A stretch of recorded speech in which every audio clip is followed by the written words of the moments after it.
bonjour les amis ou bonsoir, dépendant d'où vous vous trouvez aujourd'hui en ce moment. Comme on vous dit toujours, merci beaucoup d'être avec nous chaque jour parce que nous vous proposons beaucoup d'émissions ici. VOA Afrique. Merci beaucoup aux amis de RM Show, vous qui restez connectés, scotchés, bien sûr, comme on le dit dans RM Show, à suivre aussi nos émissions parce qu'on vous dit, vous posez des questions à qui vous voulez et vous voulez avoir des réponses, bien sûr, aux membres de gouvernement, aux autorités, aux musiciens, aux artistes, qu'en sais-je. Mais comme on vous dit d'habitude, nous avons des visiteurs, des guests, comme on les appelle, des invités aussi, qui viennent nous voir ici. Et aujourd'hui, on a l'honneur d'avoir Dr Noel Tchani, qui est un haut fonctionnaire international travaillant pour la Banque mondiale à Washington depuis 1992 et depuis plusieurs décennies, on doit le dire, il a occupé plusieurs fonctions à la Banque mondiale, dont les plus récentes, et il va nous corriger si on se trompe, sont celles de chef de mission en charge du secteur financier et privé et de représentant résident de la Banque mondiale en Afrique. Et moi, c'est un plaisir, c'est un privilège de le recevoir aujourd'hui parce que nous allons parler politique. Bonsoir, Monsieur Tchani. Bonsoir, Roger. Et comment ça va? Ça va très très bien, merci. Merci beaucoup d'avoir accepté cette interview pour la première fois, on doit le dire, parce qu'on a essayé de booker cette interview, ça fait plusieurs mois, mais il y avait toujours nos temps qui ne le permettaient pas. Soit vous étiez en voyage, ou moi aussi j'étais en voyage. Mais aujourd'hui, on peut quand même se voir et parler parce que plusieurs personnes nous ont écrit sur les réseaux sociaux pour vous demandant à ce qu'on puisse vous avoir ici pour parler, parce qu'ils veulent comprendre c'est quoi la vision de Dr Tchani. Alors Dr Tchani, on va d'abord, parce qu'il y a nous savons que vous avez participé dans plusieurs émissions, mais ça c'est dans mon émission, Face à Face, Face to Face avec Roger Muntu. On parle de tout et de rien dans cette émission. Comment pouvez-vous d'abord décrire Dr Tchani chez les téléspectateurs de RM Show? Roger, merci beaucoup de me recevoir donc, dans votre programme ici à la Voix de l'Amérique. Je suis congolais, donc de la République démocratique du Congo. J'étais né là-bas, j'ai grandi au Congo jusqu'à la fin de mes études secondaires. Je suis sorti essentiellement pour aller étudier à l'étranger. J'ai étudié en Belgique, en France, aux États-Unis, jusqu'à obtenir donc mon titre de docteur en sciences économiques. Et ici aux États-Unis, donc j'ai obtenu donc le MBA en banque et finance. Et j'ai dû compléter donc ma formation à Harvard University en faisant un programme de formation des managers. Après avoir terminé les études, j'ai travaillé essentiellement dans les banques commerciales à New York. J'ai été à la Citibank, à la Republic National Bank of New York, à JP Morgan Chase. J'ai passé un total de 10 ans avec ces banques commerciales américaines avant de venir donc à la Banque mondiale depuis 1992. Ça fait pratiquement 25 ans maintenant que je suis là. Donc j'ai occupé plusieurs fonctions. Celles que vous avez mentionnées sont donc les plus récentes. Voilà donc essentiellement ce que j'ai fait jusqu'à présent. Et alors, maintenant, après cette carrière brillante, on doit le dire, hein, après avoir aussi restructuré, on a dit avec succès, les banques centrales, les systèmes financiers et les monnaies, et avoir contribué aussi au développement, à la croissance économique de différents pays en Afrique, qu'en Europe de l'Est aussi, vous trouvez que c'est important, il est temps maintenant pour Dr Tchani de se lancer dans la politique? Vous savez, lorsque je suis sorti de la République démocratique du Congo, je suis sorti avec la bourse du gouvernement congolais qui m'a envoyé à l'étranger pour étudier et avec d'ailleurs un engagement qu'après les études, il faut rentrer travailler en République démocratique du Congo, contribuer donc au renforcement des capacités du pays. Il s'est fait que j'ai eu la chance de trouver donc du travail à l'étranger après avoir terminé et j'ai acquis une expérience professionnelle donc de premier plan dans ces banques américaines et aussi à la Banque mondiale. Je considère qu'après avoir travaillé dans ces institutions et surtout sur plusieurs pays, non seulement donc en Afrique, mais aussi en Europe de l'Est et aussi dans les Caraïbes, en Amérique latine, j'ai acquis une expérience qui pourrait être utile à mon pays. Utile à votre pays. Et là, du coup, vous avez... est-ce qu'on doit dire que maintenant, Dr Tchani n'est plus à la Banque Je suis toujours à la Banque mondiale. mondiale. Je suis actuellement donc à la Banque mondiale. Je n'ai pas encore quitté. Oui. Bien que les exigences professionnelles vont faire qu'à un certain moment, il va falloir donc faire un choix parce qu'on ne peut pas faire donc, des activités politiques pendant qu'on travaille donc, dans une institution internationale. Mais et vous avez votre parti politique? On n'a pas de parti politique, mais on a une plateforme qui s'appelle Mouvement pour le changement, qui a été agréée par les autorités congolaises depuis le mois de novembre de l'année dernière. Et cette plateforme est déjà effective donc, sur le terrain. Nous avons des gens qui travaillent donc, dans cette plateforme pour l'implanter à travers donc, le pays. Moi, personnellement, je suis l'autorité morale, donc je ne suis pas impliqué dans la gestion tous les jours de la plateforme, mais je supervise donc les activités, je leur donne des orientations aussi. Alors, docteur, dites-nous un peu, ou aux gens qui ne comprennent pas très bien la politique, quand vous parlez de plateforme, quelle est la différence entre Mouvement pour le changement et des partis politiques, par exemple? Oui, la plateforme englobe des partis politiques, mais aussi a comme membres des associations professionnelles, des individus, des associations des étudiants. On peut avoir plusieurs partis politiques. Donc on est beaucoup plus englobant qu'un parti politique qui est beaucoup plus limité, mais qui participe, bien sûr, qui a donc comme objectif de pouvoir donc prendre le pouvoir par des moyens démocratiques, bien sûr, et gérer le pays. Donc voilà la différence entre la plateforme et le parti politique. Donc à tout moment, le mouvement pour le changement peut devenir un parti politique? Non, on n'a pas l'ambition de devenir parti politique. Nous voulons regrouper des partis politiques pour participer à toutes les échéances électorales. Donc ce que peut faire un parti politique, la plateforme peut le faire, sauf qu'au lieu donc d'être simplement un seul parti, la plateforme peut avoir 5, 10, 15, 20 partis politiques qui sont membres de cela. Comme vous le savez, en République démocratique du Congo, il y a à peu près 600 partis politiques différents. Nous pensons que créer un autre parti politique, c'est ajouter au problème. J'estime qu'il faudrait donc regrouper ces partis, réduire le nombre peut-être à 2 ou 3, comme ça se passe ici aux États-Unis, mais ayant les mêmes objectifs de pouvoir participer donc dans les élections à tous les niveaux, présidentielles, législatives, ou même des élections donc locales. Et si on arrive donc à gagner, arriver donc à gérer le pays. Docteur Tchiani, que pensez-vous de votre pays d'origine? Maintenant, aujourd'hui, vous êtes décidé de rentrer dans votre pays et travailler. Pourquoi? Qu'est-ce qui a motivé cela? Vous êtes bien ici aux États-Unis, vous occupez vous êtes un haut fonctionnaire et quelqu'un dirait mais pourquoi je vais tout abandonner pour rentrer travailler au pays? Pourquoi? Qu'est-ce qui vous a tiqué, comme on le dit? Vous savez, on a une très bonne situation en vivant aux États-Unis. On a des très beaux bureaux, on a un très bon salaire, on vit très bien dans des quartiers très, très luxueux.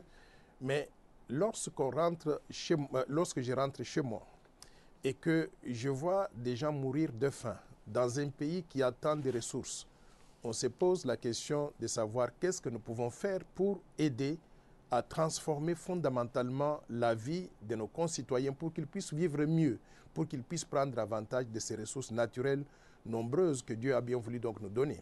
Par exemple, je suis allé en RDC 4 fois l'année dernière. Qu'est-ce que j'ai constaté?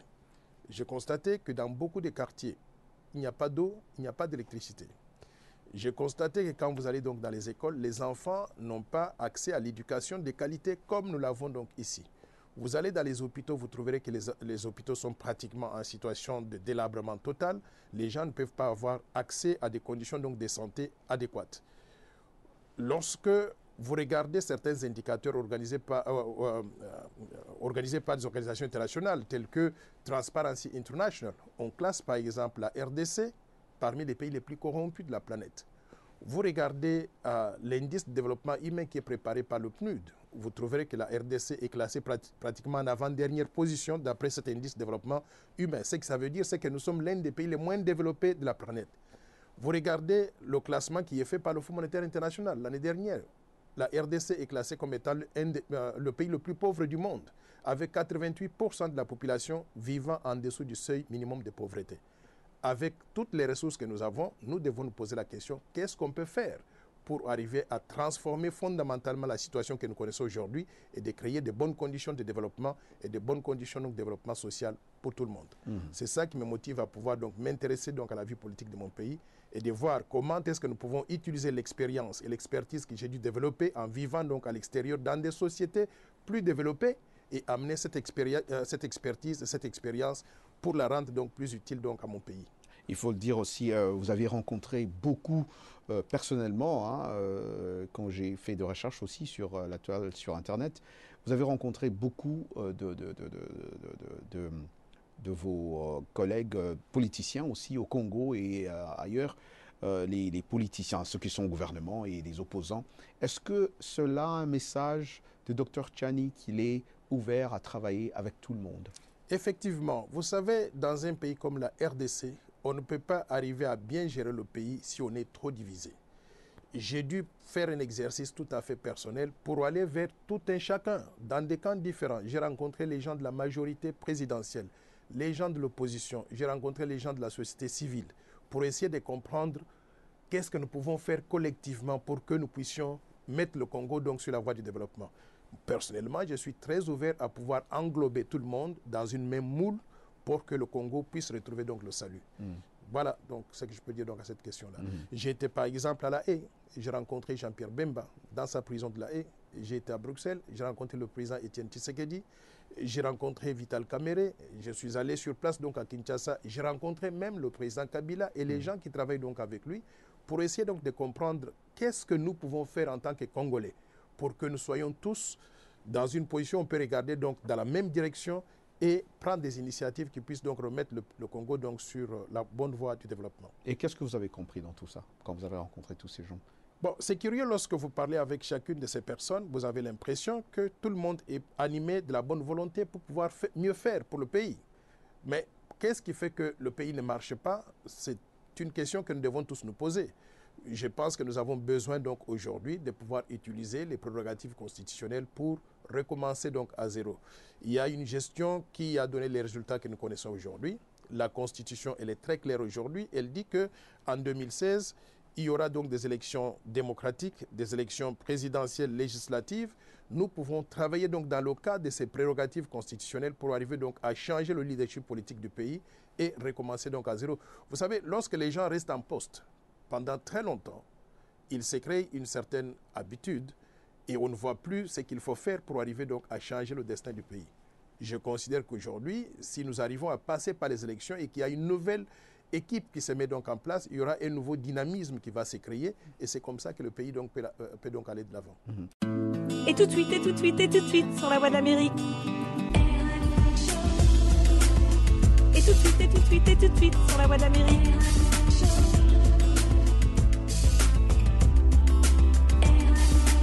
Salut les amis, c'est votre gars Roger Montiou de RM Show ici à la Voix de l'Amérique au studio 13 et sur le micro 5 en direct de Washington DC, la capitale des États-Unis d'Amérique. Vous me retrouvez ici chaque jour entre 20h et 20h30, temps universel. Et pour participer, vous appelez au 001 202 619 31 40. Encore une fois, 001 202 619 31 40. Aussi, contacte-moi sur mon groupe Facebook.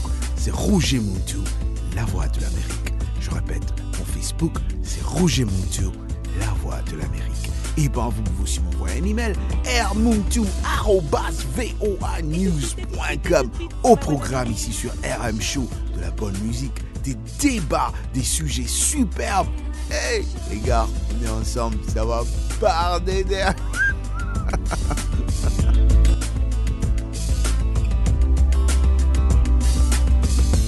En votre qualité d'économiste, Dr Tchiani, qu'est-ce qui fait que, comme certains de mes auditeurs le disent chaque fois, que rien ne marche économiquement, c'est eux qui le disent.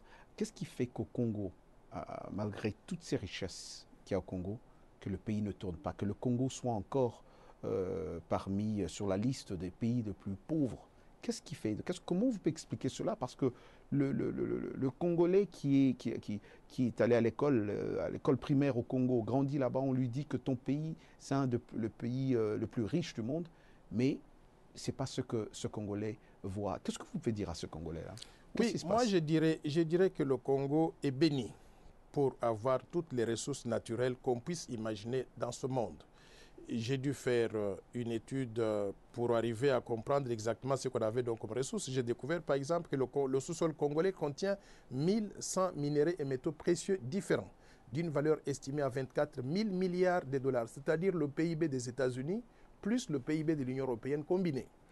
Le Congo est capable d'avoir cette richesse-là. J'ai dû découvrir aussi que nous avons les potentialités hydroélectriques de 100 000 MW. Nous utilisons à peine moins de 1000 MW. Nous avons à peu près 135 millions d'hectares de forêt. Nous sommes simplement donc derniers après le Brésil. Nous avons à peu près 120 millions d'hectares donc de terres arables qui sont bonnes pour l'agriculture. On utilise à peine 5%. Alors, avec tout ça, qu'est-ce qui fait que le pays n'avance pas? Je dirais que les critères les plus importants pour qu'un pays puisse faire donc des progrès, il faudrait la bonne gouvernance. La bonne gouvernance est liée à la qualité du leadership politique du pays. Et il faudrait que ce leadership politique du pays puisse s'appuyer sur des institutions stables et crédibles. Je crois qu'aujourd'hui, on ne peut pas voir des pays qui font des progrès, mais qui s'appuient simplement sur quelques individus.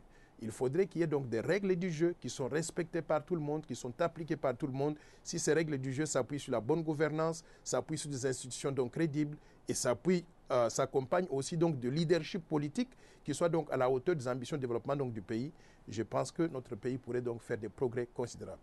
Et là, on sait que vous, c'est un secret pour personne, mais peut-être que vous allez aussi le dire ici, sur notre plateau, Dr Noël Tchani, candidat à la présidence en 2016. Je suis en train de réfléchir sérieusement sur cette possibilité. Partout où je suis passé pour présenter ma vision de développement donc, de la RDC, les gens ont soulevé cette question, m'ont demandé si, avec une telle vision, pour arriver donc à la mettre en œuvre, il ne serait pas donc utile que je puisse me présenter aux élections présidentielles. Je suis en train donc d'étudier cette possibilité donc ce n'est pas encore une décision. Nous sommes sur le point de prendre une décision, mais c'est une décision qui n'est pas simplement individuelle. Je la prendrai en concertation avec d'autres personnes, avec d'autres compatriotes, avec d'autres partis politiques, parce que je considère qu'un pays comme le Congo, il faudrait donc qu'on aille en équipe plutôt que de partir comme un individu. Donc nous sommes en train de travailler donc là-dessus. Bientôt, la Voix de l'Amérique aura le privilège d'avoir la décision annoncée peut-être sur ce plateau ici. Ça serait trop bien. Parlons maintenant de... Parce que quand je suis en train de faire aussi, regarder plusieurs de vos interviews, vous parlez de l'impossible n'est pas congolais.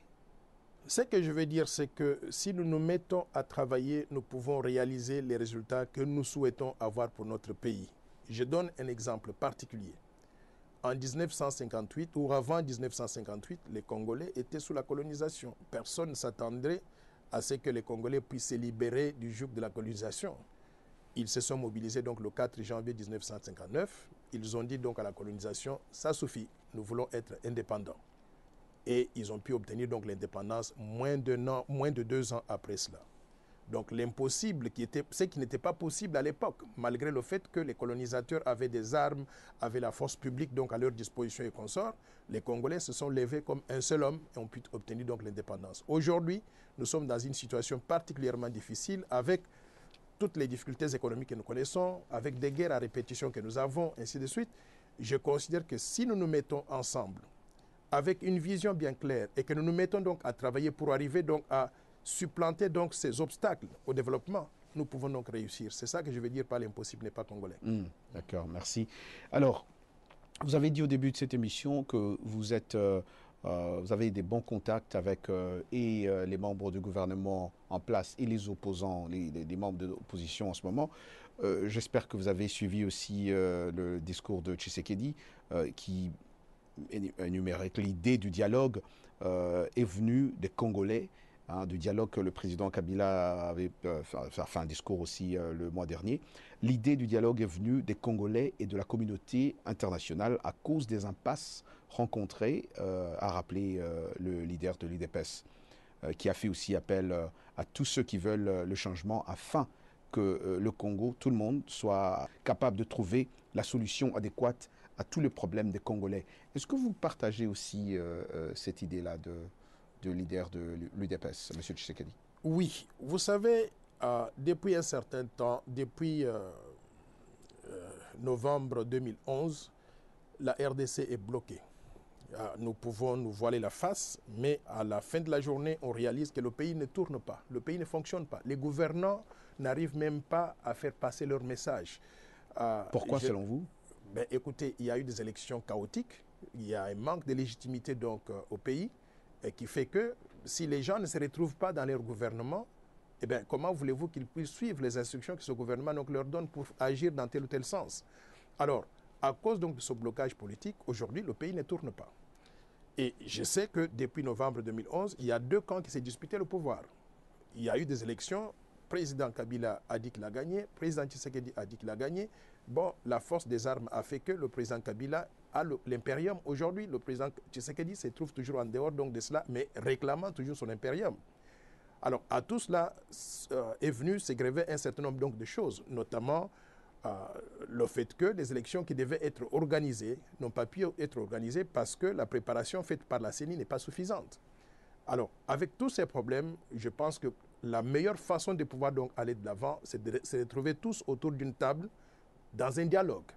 Ce dialogue, aujourd'hui, est soutenu par toutes les composantes possibles qui ont un mot à dire sur la vie politique donc, du pays. Le pape appelle les Congolais au dialogue. Le secrétaire général des Nations Unies appelle les Congolais au dialogue. Le président Tshisekedi, depuis très longtemps, appelle les Congolais donc, au dialogue. Et aujourd'hui, je comprends que le camp même de la majorité présidentielle, sous la direction donc, du président Kabila, appelle tout le monde aussi donc, au dialogue. Moi, je pense qu'il est temps que nous puissions nous retrouver tous ceux qui ont un mot à dire sur la vie du pays, qu'on se retrouve tous donc, dans un dialogue inclusif pour que nous puissions débattre des problèmes qui touchent à la stabilité, qui touchent à l'organisation du pays et qu'on définisse les modus vivendi pour l'avenir. Mais ce dialogue, je souhaiterais que tout le monde puisse comprendre une chose. On ne part pas dans un dialogue pour aller changer la Constitution. La Constitution constitue la loi fondamentale du pays qui définit les règles du jeu. Il faut la respecter. On ne part pas dans un dialogue pour pouvoir organiser donc, le glissement du mandat présidentiel. Donc on ne part pas dans un dialogue pour arriver à donner un troisième mandat au président donc, en place. Si nous avons ces préalables-là, donc compris par tout le monde, acceptés par tout le monde, j'inviterai tous ceux qui ont un mot à dire donc, dans la vie politique donc, du pays à pouvoir donc venir participer à ce dialogue-là pour que nous puissions défendre, que nous puissions nous entendre tous sur la manière de pouvoir donc organiser des élections, aller donc de l'avant ensemble. Certains membres du gouvernement que nous avions interviewés pensent que la Constitution, ce n'est pas une Bible. Elle peut être changée par référendum.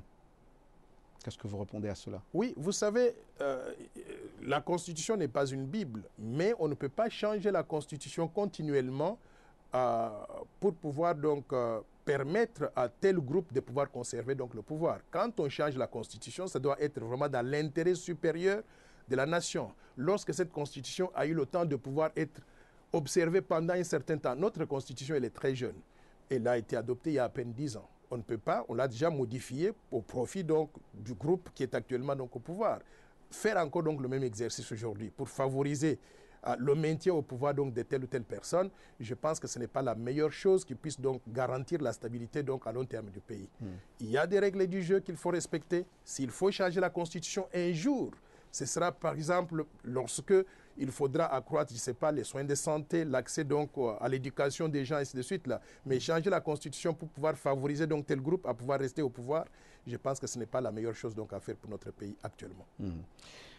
Le président du Parti travailliste, le député national, Steve Mbikaï, je suis en train de lire, pense que faute des solutions, lui pense que faute des solutions pour tenir les élections dans les délais constitutionnels en RDC, il doit y avoir une transition. Je ne saurais pas me prononcer sur ce qu'il a peut-être des informations que moi je n'ai pas, mais comme je venais de le dire, la Constitution prévoit qu'il doit y avoir des élections tous les 5 ans. Et donc, pour cette mandature ici, les élections présidentielles législatives doivent avoir lieu au plus tard en novembre 2016 pour que le nouveau président de la République soit inauguré le 20 décembre 2016. Nous devons respecter ces délais constitutionnels. Donc, ce n'est pas à Steve Mbikaï de pouvoir déterminer s'il faut avoir une transition ou pas. C'est son point de vue, ça l'engage que lui-même. Alors, parlons, je sais qu'on s'approche déjà à la fin de cette émission. Ces derniers temps, à l'est de la République démocratique du Congo, les gens qui m'appellent à la radio pour me parler, les téléspectateurs, les auditeurs, se plaignent toujours de la situation sécuritaire dans ce coin. Les amis de Beni et dernièrement même ont parlé des infiltrations des rebelles burundais en RDC. Ce coin n'a pas été safe, comme on le dit en anglais, pendant toutes ces années. Qu'est-ce que vous pensez en tant que politicien, Dr Tchani, en tant que politicien, qu'est-ce que vous pensez qui serait mieux pour rendre ce coin-là, ce secteur-là, plus sécure? Vous savez, Roger, lorsque on parle de la situation sécuritaire de la RDC, particulièrement donc de l'Est de la République, il y a de quoi avoir mal au ventre. Pourquoi? Parce qu'il ne se passe plus un seul jour aujourd'hui, ça qu'on nous dise qu'on a tué autant de gens à Beni, à Butembo, à Uvira, et ainsi de suite là. Et un pays ne peut pas se développer lorsque la population de ce pays vit dans une insécurité totale.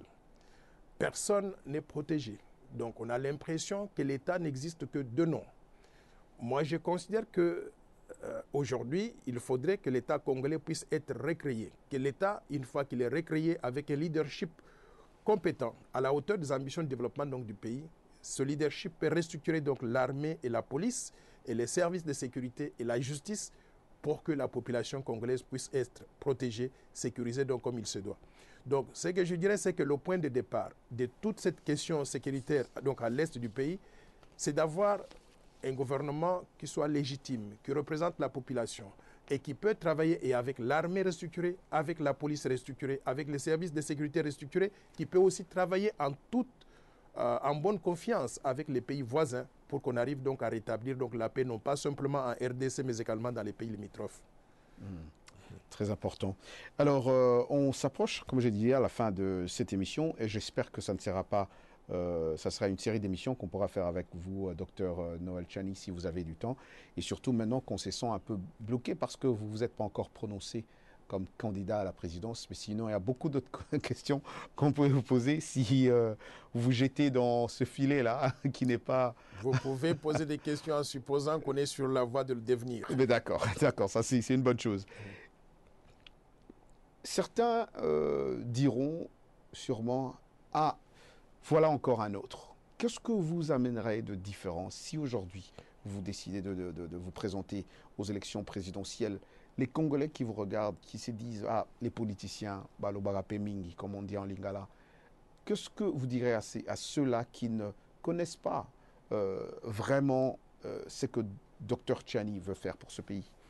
Voilà, ça, parce que j'ai vu aussi, si je pose cette question, c'est parce qu'il y a aussi des gens que j'ai lu aussi des commentaires, il y a d'autres personnes qui se posent cette question sur la toile. Ils veulent savoir, mais c'est qui ce Dr Tchani? Qu'est-ce qu'il peut faire? Qu'est-ce que vous répondez à cette question?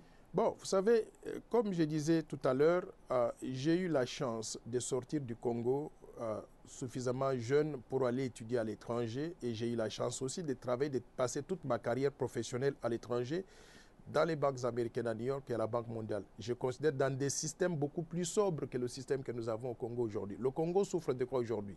Mais les réalités ne sont pas les mêmes. J'arrive. Le Congo souffre de la mauvaise gouvernance. Le Congo souffre de la corruption endémique qui fait qu'aujourd'hui, d'ailleurs, le panel des experts africains dirigé par l'ancien président sud-africain Thabo Mbeki a trouvé que 85% des ressources naturelles de la RDC n'entrent pas dans les caisses de l'État. Transparency International classe la RDC parmi les pays les plus corrompus de la planète. Ce n'est pas Noël Tchani qui le dit, c'est des organisations indépendantes qui ont fait ce diagnostic-là.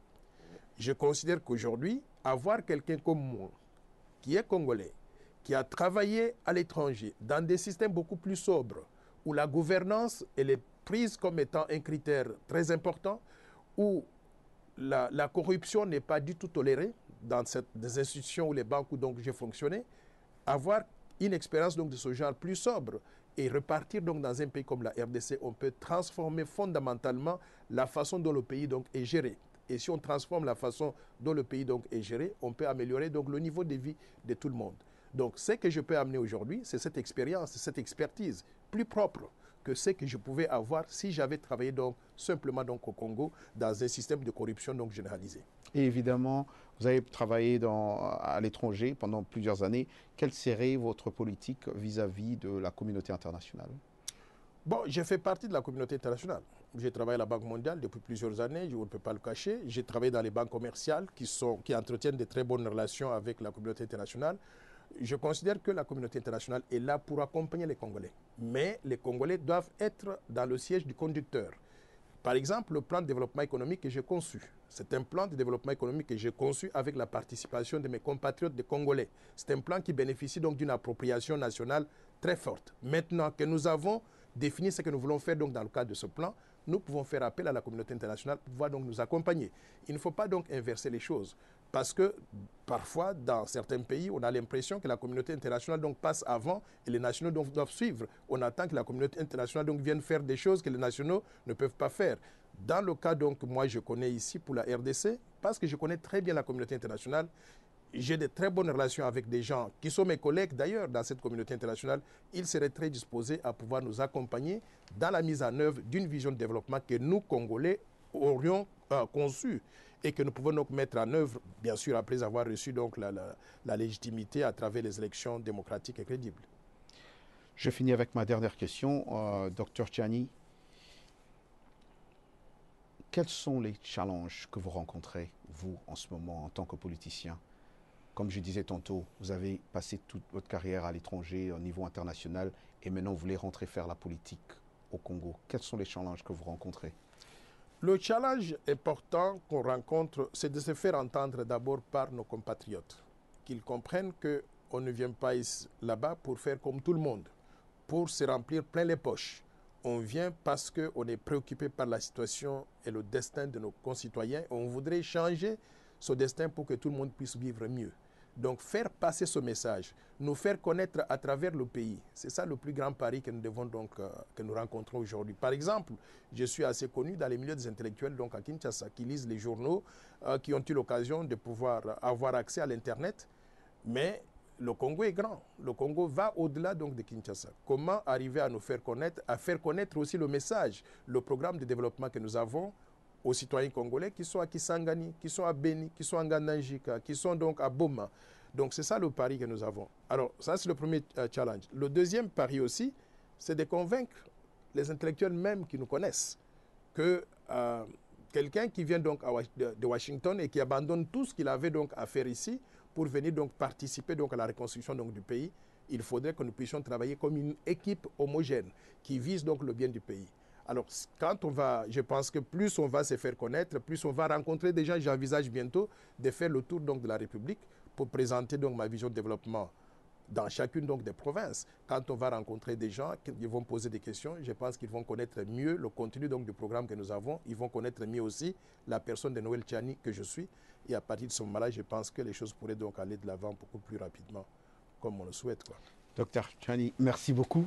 Merci beaucoup, Roger. Voilà. C'était un grand honneur d'avoir été ici dans votre studio, donc à la Voix de l'Amérique. J'espère que ça ne sera pas la dernière fois non plus. On reviendra à tout moment quand vous avez besoin de nous. D'accord. Merci. C'était Dr Tchani qui était notre invité aujourd'hui, Face to Face avec Roger Moutou. Dans cette émission, les amis qui nous posent des questions dans RM Show, à la radio ou à la télé, vous allez bien sûr écouter, vous aurez la chance d'écouter aussi cette interview et plusieurs autres interviews que nous aurons réalisées avec Dr Tchani. On vous dit comme d'habitude, so long.